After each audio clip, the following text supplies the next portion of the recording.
Right, we'll quickly see it in action and we'll get going.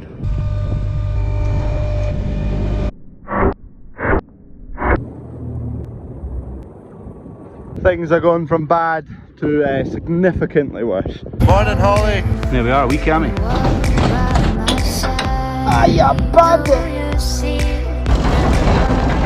Time for the wee green machine to go back. Quite enjoyed it, thought it was quite good. Wouldn't replace one of these with it anyway. Cave's out here turning straw.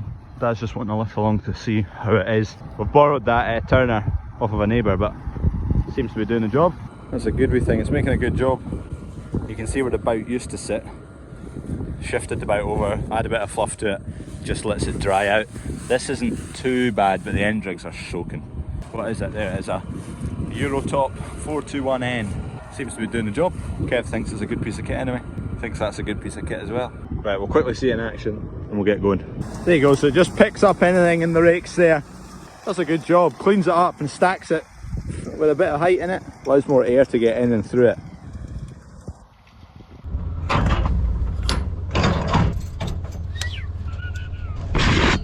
Right, let's load up the green machine.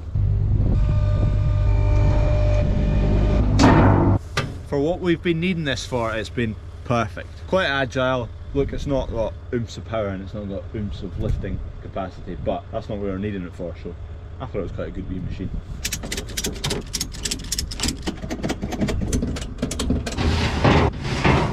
Right, we're good to go. Ratchet straps are the greatest invention of all time. What are those old things they use? Ropes and knots.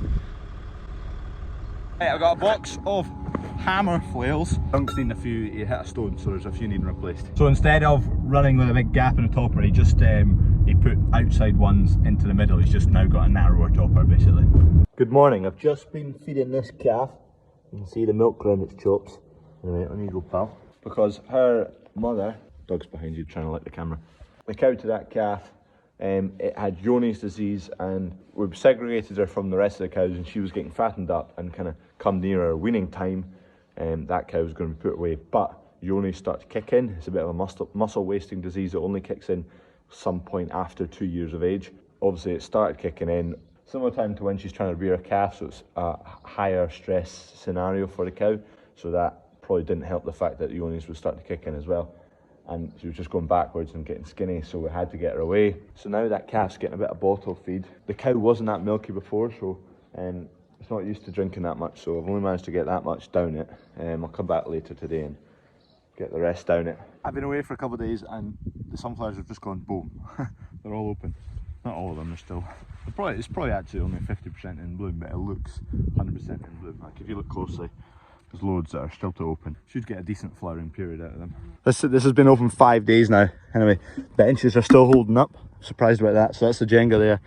I've just rebuilt the Jenga there. Tidied it up a wee bit. I'm just going for a quick wander, see what the neck of everything is. It's been good so far. We opened up on a Wednesday, Friday, Saturday, Sunday, Monday. They were sold out, and then we released tickets again from Tuesday onwards. So it's Monday today, so those tickets are just starting to get away. The weekends are kind of full already. We're being quite cautious with the ticket volumes just because it's more the capacity in the farm shop. All the extra people that come to the sunflowers, generally quite a lot of them want to go in, get a meal at the farm shop, breakfast, lunch, whatever. Just being cautious with the volume of people arriving so that everyone is here and gets served well or has a good time, rather than absolutely bombard the place and not really have the capacity to facilitate all the people. So that's why we've not got huge amounts of tickets for sale here. So on the map of Scotland, this spot here is John O'Groats. So I made a peg, but I put Gloagburn at the top, and John O'Groats is 231 miles that way. Menton Castle, which is just there, Perth and Ukraine. They've all ended up a wee bit shorter this year, kind of the maximum height I think of maybe 5 foot, so majority of them are in amongst the 4 foot range. Just the dry periods we've been having, they've just never got, they soak up so much water, these plants, so yeah, a stunt in growth from lack of moisture. But other than lacking a wee bit of height, they're all there, they've all germinated, they've all got a really nice yellow head on them, so pretty happy. This is where Ben Nevis is on the Scotland map. Wouldn't call it a massive mountain, but just a wee step up. Nice view over the top of them all. I need to jump in the tractor. There's a trailer with some sand in it, 4 or 5 ton. Get rid of that. just put it at the back of the pad of concrete over there. We'll squeeze round about all the stuff. Dad's put bales round the chaff so the chaff doesn't go flying down the yard basically.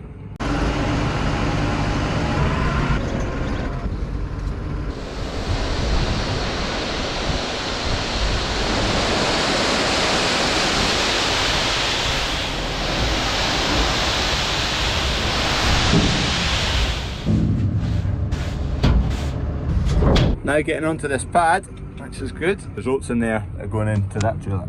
There should be some oats in here. There they are. Lorry's just arrived for seed barley, so that's been going out over the last, well, today and yesterday. Dad's been loading them up. Leave Dad to load that. Wilson, Stephen, Lorry. Hopefully all the seed's going to disappear in the next kind of few days and we can get the pile out of the shed. Don't want a wee bit left, that's always a bit annoying. That's the TARDIS winter barley seed. So if you happen to be growing TARDIS and you're buying your seed from Dodge Seed, that might be what you're sowing in the ground this year. Anyway, next stop, yard number 3 for some barley. We're in the old beast. A couple of buckets of this and then that should be golden. Right, there we go. So there's oats on the bottom and barley on the top. It's actually got rapeseed pellets through it already. It's obviously not mixed, it's just sitting on top. I'm going to tip half the trailer out. Hopefully that'll roughly take half of each. And then I can just mix it when I'm away to load it up at yard 2, or the other half's going back to yard number 1. Anyway, back in this. This is, well, I've still got all Kev's stuff in it, but this is effectively Kev's old tractor. But this is actually quite a nice one. It's got the leather seat and stuff because when we went to buy this one, they didn't have the, we normally just pick the basic seat spec and stuff like that, and they didn't have it in stock, but they did this cab, the nicer cab, at the same price because they had it in stock. And it's got like the forward reverse buttons and auto steer button on the joystick, which is quite good. The other T7, it's got it up on the screen up here, which is, it sounds pretty trivial having to reach up here to click auto steer, but it does make a difference when you go up and down a field all day having the button here. It seems trivial, but if you know, you know. It's a bit of a squeeze in here. See my GoPro up there, wiped out by something. You need all the space up there to get this tipped. Right, that should be it.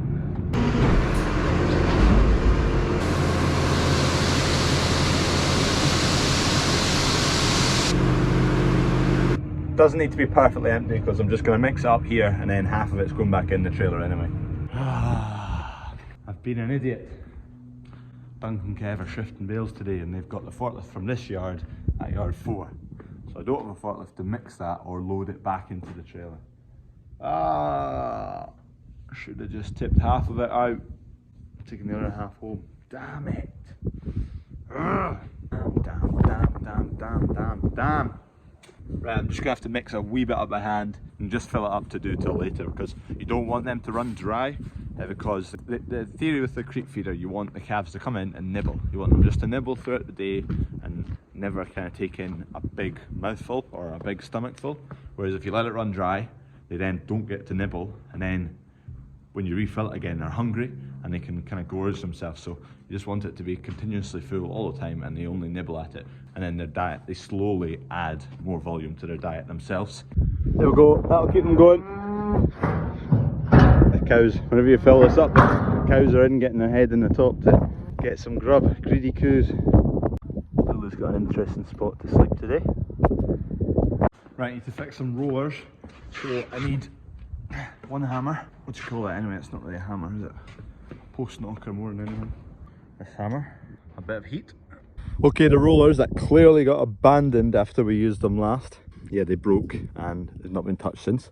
The grass has grown. Anyway, right, there you go, that's what's wrong. That is not straight and it should be straight. Square like that one. I don't know how it happened, but it is broken nonetheless. It won't fold up, so I'm going to hit that with a hammer and hopefully it's going to go straight.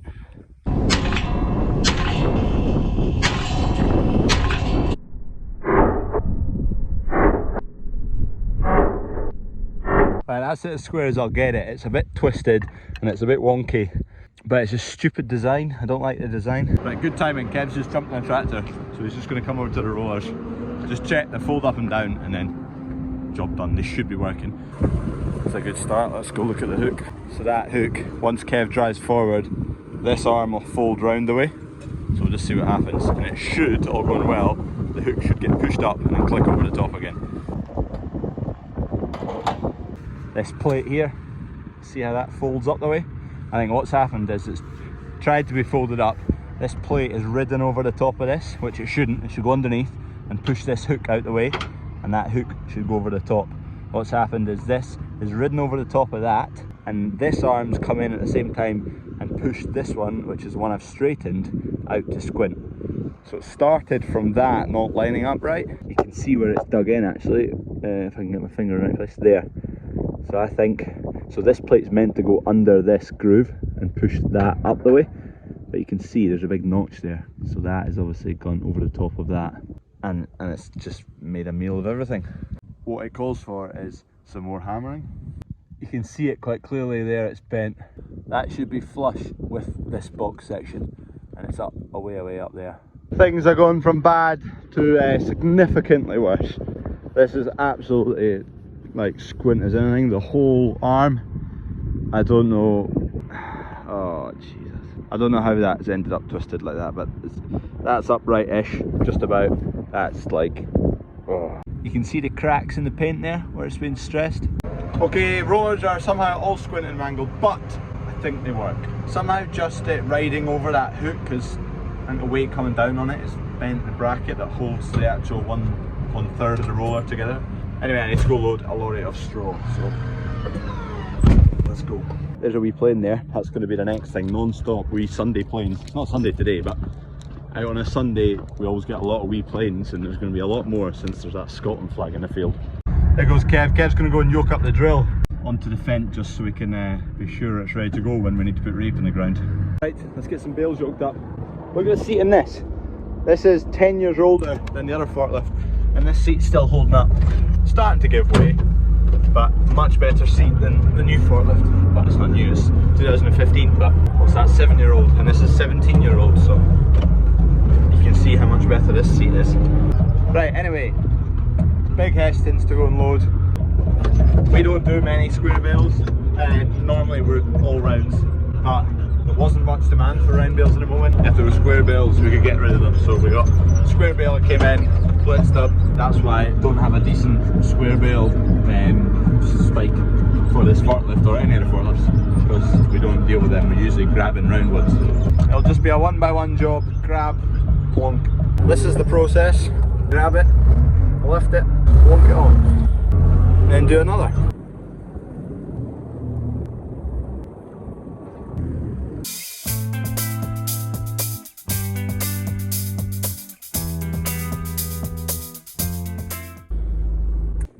Going round out of storage, but you got the wee click. Anyway, lorry's loaded. That's the first time I've ever loaded a lorry of square bales.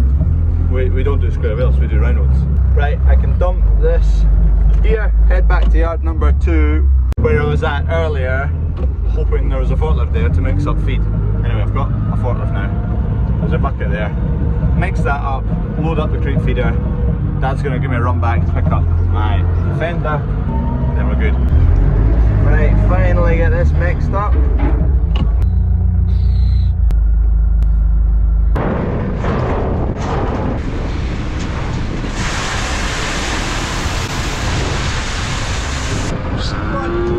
You see what I mean by the cows getting in? Ken's got the Lemkin yoked up, fired into action, so just figuring out this is all going to work, because hopefully we're going to go combine tomorrow, and maybe not shortly after we're done that we might need this. Seems to be a local environment competition to send me the most amount of hats possible. Like Fent have sent 4. They must be trying to outdo Scott Agri, who sent me 3, but Scott Agri got me jackets as well. Oof. Bit of an update out the back here, so they're ready for concrete wet. I think there's some coming tomorrow and some the day after. This patch, insulated below, that's because it's going to be a chiller, so pour concrete on top of that. That keeps the base insulated, then all the walls are just going to be insulation and the ceiling and a conditioning unit on the roof, and that's how you get to a chiller. That's going to be a store unit, so just a concrete base floor, and then there's various bits and bobs out there. I'll show you them later. These are quite good, these just concrete extrusions. You use these to lift up the mesh, because you do get wee plastic cones that you can put the mesh down onto, These just look a lot simpler. The cones you have to kind of press up and line them up, but those just chuck them down. That might be combining cancelled tomorrow. I've got a couple of days worth of videos and then I should get back up to where I was, which is basically when you guys watch the video, it was yesterday. Anyway, back here at yard 2, this trailer's soaking wet, so I'll park it in the shed, tip it up, let it dry out so I can fill it up in the morning. If you're not already, subscribe. We might be closer to 8,000 by now. Kind of took a bit of a lull because I didn't put any videos up for a wee while. Because on the beer. Anyway, thank you for watching. See you tomorrow. I could hide 'neath the wings of the bluebird as she sings.